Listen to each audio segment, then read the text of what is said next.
22 April 2015 বিকেল 3:30টার দিকে রাজধানীর বাংলা মোটর সিগন্যালের কাছে সাবেক প্রধানমন্ত্রী বেগম খালেদা জিয়ার গাড়িবহরে নির্মম হামলার ঘটনা ঘটে।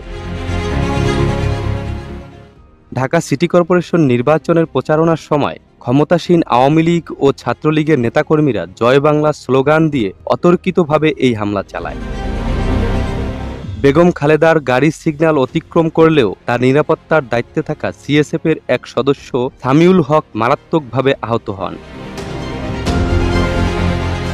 হামলাকারীদের মধ্যে একজনের কোমরে আগ্নেয়াস্ত্র দেখা যাচ্ছিল। ছাত্রলীগের কেন্দ্রীয় কমিটির 2 নেতাসহ কয়েকজন মিলে সামিউলকে রাস্তায় ফেলে পেটায়। এ সময় একজন ট্রাফিক পুলিশ কর্মকর্তা তাকে রক্ষার চেষ্টা করেন। বেগম খালেদার গাড়ির পেছনের কাচ ভেঙে ফেলা হয়, যেখানে তিনি বসা ছিলেন।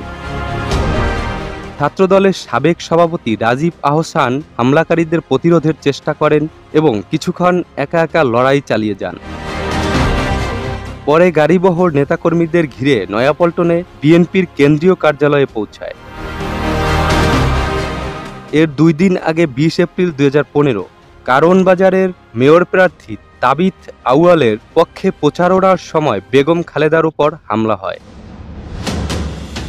আওয়ামী লীগের নেতাকর্মীরা কালো পতাকা নিয়ে স্লোগান দিয়ে প্রচারণায় বাধা দেয়। পুলিশের সামনেই হামলাকারীরা লাঠিসোঁটা নিয়ে গাড়িবহরে ভাঙচুর চালায়, যাতে বিএনপির নেতাকর্মী ও সিএসএফ সদস্যরা আহত হন।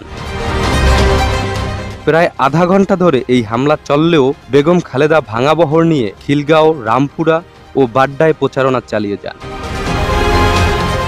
বেগম খালেদা জিয়ার গাড়িবহরে নির্মম হামলার ঘটনাগুলো দেখলেন। এই সহিংসতা, এই অত্যাচার কি কখনোই ন্যায্য হতে পারে?